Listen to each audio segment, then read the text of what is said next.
27 दिसंबर 2007 को जब बेनजीर साहिबा को पिंडी के लियाकत बाग में शहीद किया गया तो पाकिस्तान समेत पूरे सिंध और खुसूसन कराची में बदतरीन फसादा शुरू हुए। सिंध के तमाम अजला में और खुसूसन कराची के अंदर जिस किस्म की दहशतगर्दी की कार्रवाइयां हुई उसकी मिसाल माजी करीब में कहीं नहीं मिलती। जो मुतासरीन थे, जो उसके चशमदीद गवाह थे, उनका कहना यह था कि बिल्कुल इस नौइयत के फसादात थे कि जैसे 1947 में जब हिजरत करके आने वालों की ट्रेनें रोककर उनका कत्लेआम किया गया था, उनकी ट्रेनों को काटा गया था, जिस तरह हिंदुओं और सिखों ने लूट मार की थी, ऐसा ही कुछ रवैया और ऐसा ही कुछ तर्ज अमल सिंध और कराची के अंदर इख्तियार किया गया। करने वाले कौन थे उसे आज तक नामालूम ही करार दिया जाता है, लेकिन जिस तरीके से कार्रवाइयां की गई वो बड़े मुनज्जम और मंसूबाबंदी के साथ की गई। यहाँ तक के अंदरूने सिंध के अंदर कहा जाता है कि हाई टेंशन के टावर तक को उड़ाया गया, ट्रेनों की ट्रेनें काट दी गई, उनको आग लगा दिया गया, पटरियों को उखाड़ दिया गया। कहा जाता है कि शाहर फैसल पर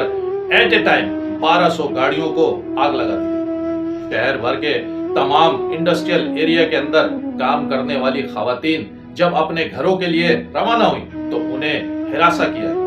बहुत सारी खवातीन की असमत दरी की गई, नौजवानों का कत्ल किया गया। बदतरीन हालात के अंदर ये शहर 3 दिन तक सफर करता है, लेकिन ना ही कहीं कोई लॉ एनफोर्समेंट के इदारे नजर आए और ना ही पुलिस मुतहर्रिक नजर आए। कहा जाता है कि इन 3 दिनों के अंदर कराची और सिंध को पहुंचने वाला नुकसान तकरीबन 52 अरब रुपए से जायद का था।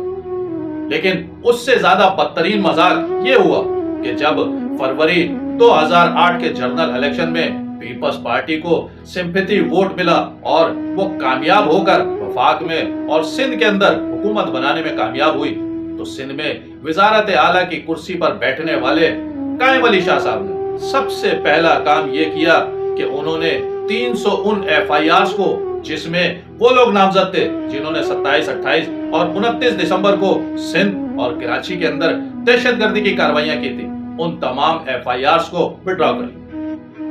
और उन तमाम दहशतगर्दों को बाइज्जत तौर पर रिहाई नसीब हुई। कहा जाता है कि उसमें पीपल्स पार्टी और ANP के वर्कर्स की बहुत बड़ी तादाद थी, लेकिन ना ही अदालतों ने उस पर कोई नोटिस लिया और ना ही किसी भी सतह पर उसके लिए आवाज उठी। और अफसोस उससे ज्यादा यह है कि उसी हुकूमत का हिस्सा यानी उसकी इत्तेहादी और उसकी अलाई बाद में MQM यानी पीपल्स पार्टी का इत्तेहाद MQM के साथ हुआ, लेकिन MQM ने भी इस पर लब कुशाई नहीं कि किस तरह 3 दिन तक इस शहर को और सूबा सिंध में बसने वाले मुहाजिरों की अमलाक को नुकसान पहुंचाया गया, जलाया गया, उनकी इज्जतें लूटी, उनको कत्ल किया गया। लेकिन उसके बावजूद उन 300 FIRs में नामजद लोगों को जब यकजुंबिश कलम उनको मुकदमात उनके खारिज किए गए तो किसी भी सतह पर आवाज नहीं उठी और MQM ने भी मुजरिमाना खामोशी इख्तियार की। यह है पीपल्स पार्टी का जमहूरी और अवामी चेहरा, जो कि पीपल्स पार्टी दावा करती है कि वो अवाम दोस्त पार्टी